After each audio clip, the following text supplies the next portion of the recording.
नमस्कार साथियों, मैं हूं केशव गौतम और आप देख रहे हैं यूपी राजधानी न्यूज़। इस समय मैं मौजूद हूं राजधानी लखनऊ के कलेक्ट्रेट परिसर में। यहां पर कुछ सामाजिक संगठनों के माध्यम से धरना आंदोलन का कार्यक्रम संपन्न किया जा रहा है।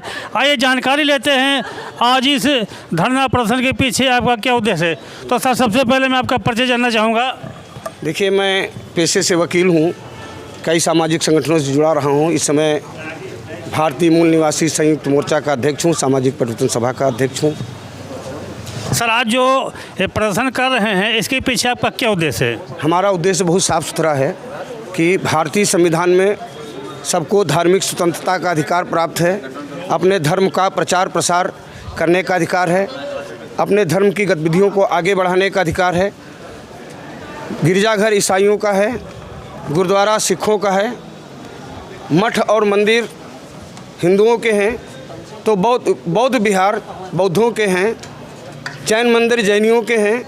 तो महाबौद्ध विहार जो गया जिले बिहार के अंदर पड़ता है, जहाँ पर भगवान बुद्ध को संपूर्ण ज्ञान पहली बार प्राप्त हुआ था, पूरी दुनिया के बौद्धों के लिए वो तीर्थ स्थल है, श्रद्धेय और पूजनीय तीर्थ स्थल है।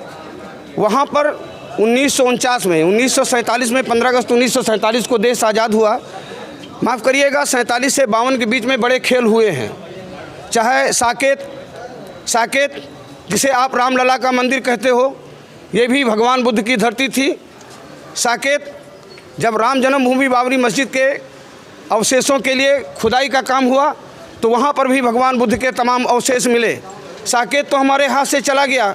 उसी तरीके से 1949 में ही महाबौद्ध विहार गया के अंदर भी लोगों ने कुछ हिंदू देवी देवताओं की मूर्तियां वहां रख दी, जबकि तथागत गौतम बुद्ध का धम्म और हिंदू धम्म अलग अलग चीज़ें हैं।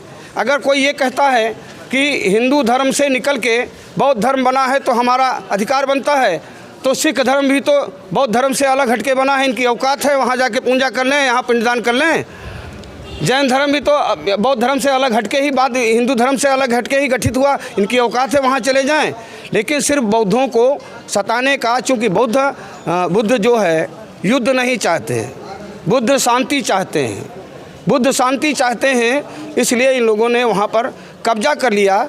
और 1949 में जो कमेटी गठित की उसमें 4 ब्राह्मण, एक पदेन ब्राह्मण यानी जिलाधिकारी और 4 बौद्ध भिक्षुओं को रखने का प्राविधान किया गया।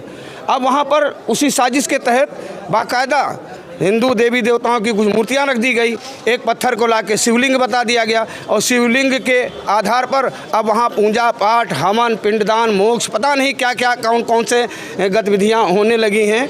बौद्ध लोग परेशान हैं। अब आपके माध्यम से ये कहना चाहते हैं कि दुनिया के तमाम बौद्धिस्ट वहाँ आते हैं, तमाम वहाँ पर्यटक आते हैं और पूछते हैं भंते लोगों से कि भंते जी, बुद्ध धर्म में तो ये नहीं है, ये क्या हो रहा है। जब पिंडदान जैसी क्रियाओं को देखते हैं तो वो शर्मिंदा होते हैं कि बुद्ध की धरती में बुद्ध का ये अपमान हो रहा है। तो महाबौद्ध विहार के मुक्ति का आंदोलन बिहार में चल रहा है, तमाम लोग आंदोलन कर रहे हैं। वहाँ पर नीतीश सरकार के पुलिस प्रशासन ने रात के अंधेरे में बौद्ध भिक्षुओं को अपमानित करके वहाँ से हटाने का काम किया और अब उनको ऐसे खुले स्थान में बिठाया गया है जहाँ पर छाया की कोई व्यवस्था नहीं है, पेयजल की कोई व्यवस्था नहीं है। हम आज यहाँ पर राष्ट्रपति महोदय को ज्ञापन देने के लिए आए हैं और इस संदेशा और इस उद्देश्य के साथ आए हैं कि भगवान बुद्ध बिहार के नहीं हैं, भगवान बुद्ध पूरी दुनिया के हैं। पूरी दुनिया को उन्होंने शांति और पंचशील का उपदेश दिया है और उनके अनुयायी दुनिया के कोने कोने में हैं। महाबौद्ध विहार को हम मुक्त करा के रहेंगे। महाबौद्ध विहार को बौद्धों को सौंपा ही जाना चाहिए, इससे नीचे कोई समझौता नहीं होगा। आंदोलन चल चुका है, आंदोलन तब तक जारी रहेगा जब तक बुद्ध विहार को बौद्धों को सौंप नहीं दिया जाता। ये जो लड़ाई है, हम बिहार के लोगों के साथ, बौद्ध भिक्षुओं के साथ, बौद्ध उपासकों के साथ अपने आप को जोड़ने के लिए आज यहाँ पर धरना प्रदर्शन करने आए। और धन्यवाद।